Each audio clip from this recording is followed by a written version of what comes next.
Antoine Charles Lasalle. General Antoine Lasalle, the Hussar of Hussars, was cavalry distilled into human form, reckless, dazzling, and brilliant. Lasalle was born a soldier. His father was an officer in the King's Royal Army before the days of the French Revolution and was a knight of the Order of St. Louis. Lasalle lived by his own saying, "Any hussar who is not dead by 30 is a blackguard." And he nearly kept his word, dying gloriously at the head of a cavalry charge at age 33. His incredible accomplishments in life will allow us to forgive him those 3 years. Lasalle distinguished himself in 1795 in the War of the First Coalition at the Battle of Rivoli. With just 26 horsemen, Lasalle rode out bravely, charging towards the Austrian line. This daring feat caused an entire battalion of the enemy army to throw down their arms and flee in panic, allowing the French to capitalize and rout the enemy's center. Capturing a single flag was the type of accomplishment a cavalryman could boast about until the end of his days. That day, 11 enemy flags were captured, 5 of those by Lasalle himself.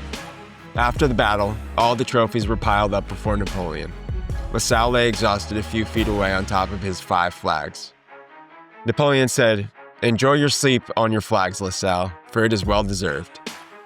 Lasalle would be a glorious sight and a larger-than-life character in the campaigns of the Grande Armée thereafter. Lasalle's feats were the stuff of legend. At Stettin in 1806, with only a few hundred hussars, he bluffed a fortress garrison of 5,000 Prussians into surrender, simply by riding up, demanding immediate capitulation, and threatening to unleash an army which didn't exist. The ruse worked, and the fortress fell without a single shot. At Wagram in 1809, Lasalle led charge after charge against the Austrian lines. True to form, he was in the thick of it, saber flashing, his pipe clenched between his teeth. His final moments came in a storm of musket fire, and was cut down while rallying his men.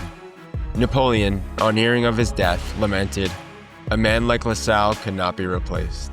Lasalle's life was one long charge at full gallop. Duels, gambling, drinking, and women off the battlefield, lightning raids and impossible victories upon it. His men adored him, his enemies respected him, and his end came exactly as he predicted. In the saddle, leading a charge, a comet of a man that burned through life hot and fast. What do you think motivated Lasalle to live the life that he did? Was it duty, honor, glory, loyalty to Napoleon and France?